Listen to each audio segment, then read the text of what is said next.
মাননীয় স্পিকার, আপনাকে ধন্যবাদ জানাচ্ছি অনেক কষ্ট করে, কারণ আমি অনেকক্ষণ ধরে আপনার দৃষ্টি আকর্ষণ করছিলাম এবং আমরা আশা করি যে আপনি যখন ফ্লোর দিবেন সেখানে কোনো বৈষম্য করবেন না।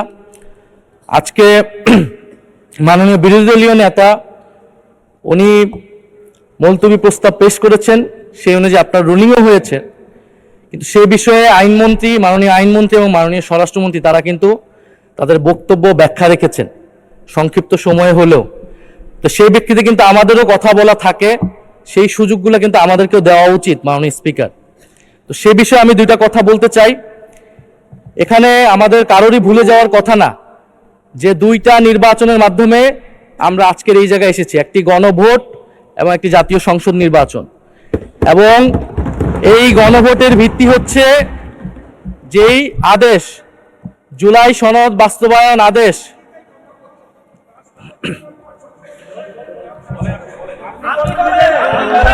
আপনি বলেন।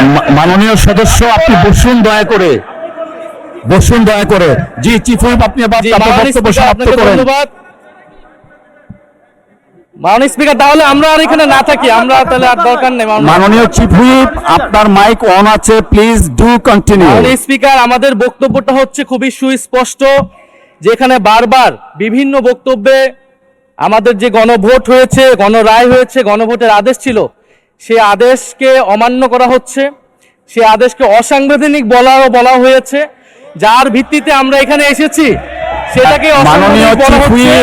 আপনার স্পেসিফিক কিছু থাকলে বলেন, না হলে স্পেসিফিক ভাবে বলছি। ফ্লোর দেয়া হয়েছে। মাননীয় স্বরাষ্ট্রমন্ত্রী তার বক্তব্যে বলেছেন সংস্কার কমিটি করার প্রস্তাব এনেছেন। ধন্যবাদ, এইটা ম্যাটারটা রিজলভ হয়ে গেছে। এনি এটা বলতেই পারেন না, কারণ আমরা গণভোটের আদেশে গণভোটে অংশগ্রহণ করে সবাই আজকের এই জায়গায় এসেছি। আমরা সংবিধান সংশোধনের জন্য এখানে আসি নাই, সংবিধান সংস্কারের জন্য আমরা এসেছি। ধন্যবাদ মাননীয় চিফ হুইপ।